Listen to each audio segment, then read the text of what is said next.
Do you believe in free speech? Do you believe that people should be judged by their character, not their skin color?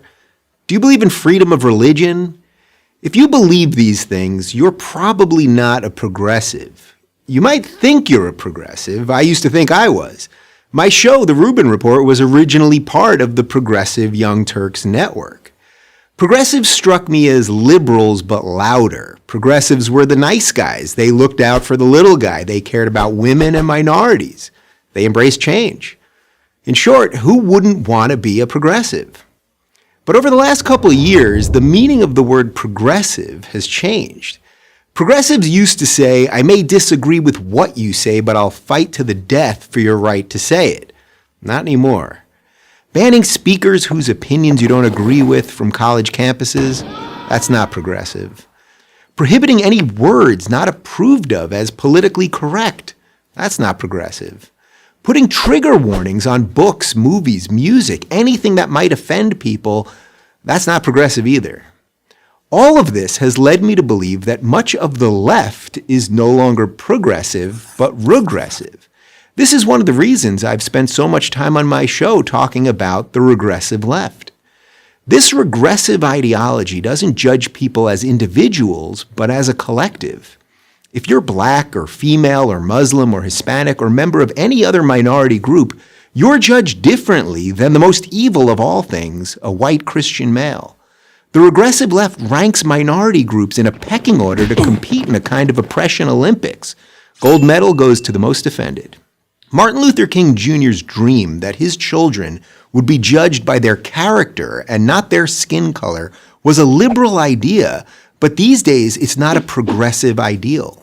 And what about religious freedom, the idea that no one else can tell you what you have to believe? Surely progressives still support that basic right. Well, not so much.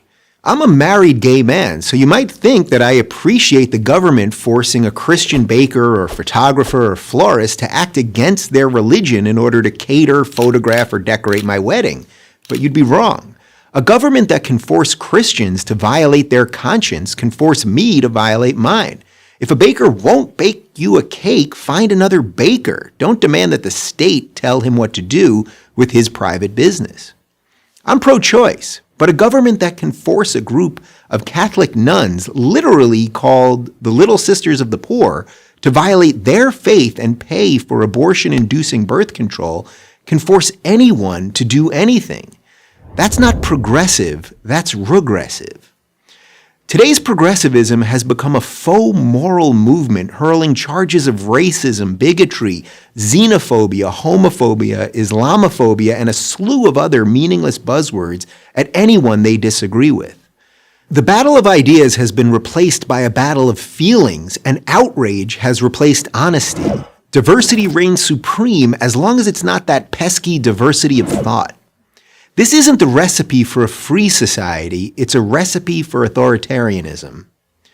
For these reasons, I can no longer call myself a progressive. I don't really call myself a Democrat either. I'm a classical liberal, a free thinker, and as much as I don't like to admit it, defending my liberal values has suddenly become a conservative position.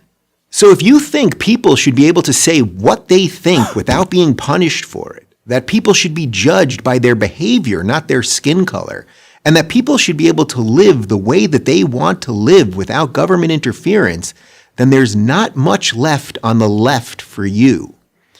I'll keep trying to explain that to progressives until I'm totally left out. I'm Dave Rubin of the RUBIN Report for Prager University.